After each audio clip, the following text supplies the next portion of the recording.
destabilization plot, sabi ni Yusek Claire. Ano ba? Dalawang super typhoon lang na sunod-sunod, may destabilization plot na? Saka nakakatawa yung mga nasa listahan. Ano naman yung destabilization plot? Sinabi ba nila na it is to destabilize the government with the purpose of overthrowing it? Yun ang ibig nila sabihin, para it will send a chill down the spines of their suspects. Pero yung project nyo yan, na ibagsak nyo si Sara Duterte at lahat ng mga Duterte, kahit sino na lang dinadamay nyo. Kaya itong malaking 3 araw na sunod-sunod na rally ng Iglesia ni Cristo, mga kababayan, sa October 16, umaga sa Luneta at sa hapon sa EDSA, sa 17 din at sa 18, 3 araw po, ay open po ito sa lahat. Hindi lamang po sa members ng Iglesia. In fact, yung mga miyembro ng Jesus is Lord ay pupunta din.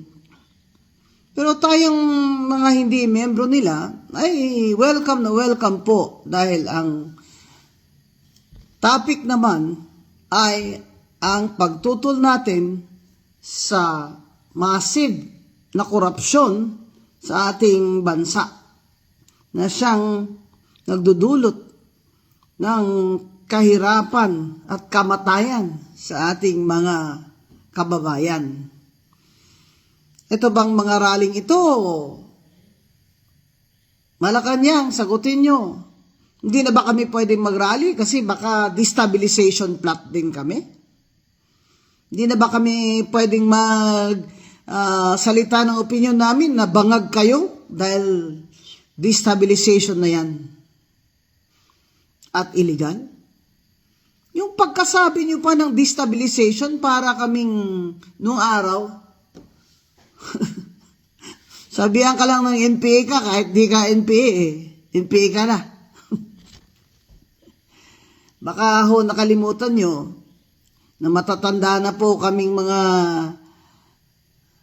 hanggang ngayon ay tumututol pa rin sa liderato ni Marcos. Matatanda na po kami. At dumaan na kami sa marami pang persecution ninyo. Itong BBM administration, it's not new. It's not, sabihin mo, ay hindi, bagong Marcos ito, hindi, worse ito. Dahil ito yung nag-promise sa inyo, kayo mga nabudol kayo, ito yung nag-promise sa inyo si BBM at sa mga Marcos loyalists na he wants to recover his father's name. Na gusto niya lang matutuwid ang pangalan ng ama niyang Ferdinand Marcos at maiba naman ang tingin ng kasaysayan sa kanya. Abay, dapat bumangon ang tatay mo sa iyo at pagjumbag-jumbagin ka para tumino ka. Lumala. Malala ka pa. Kaysa dun sa martial law. Tignan mo nangyari sa atin ngayon. Minus na sa 41% sa foreign direct investment. Sinabi ko na yan months ago pa, mga kababayan, na wala na ang foreign capital na papasok sa atin. At wala nang bagong mga negosyo, wala nang dagdag o bagong mga trabaho. Yan po ang kahinatnan ng administrasyon na korap.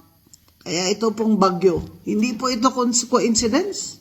Hindi po ito climate change lang. Tingnan nyo naman ang timing ng bagyo.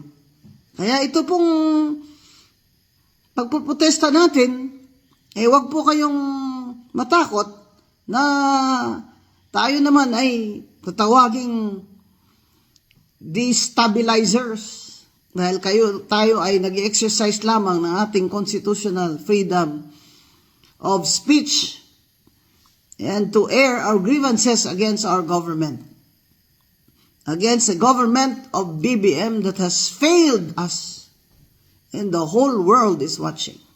The whole world is watching.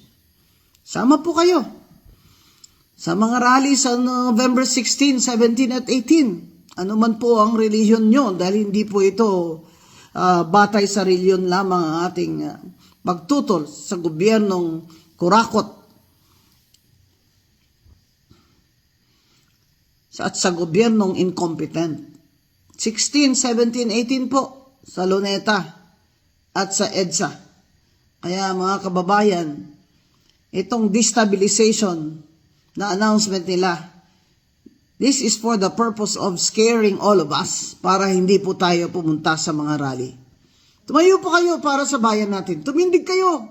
Tumindig kayo. Kahit saglit lang kayo doon, tumayo po kayo para mabilang kayo. Stand up and be counted.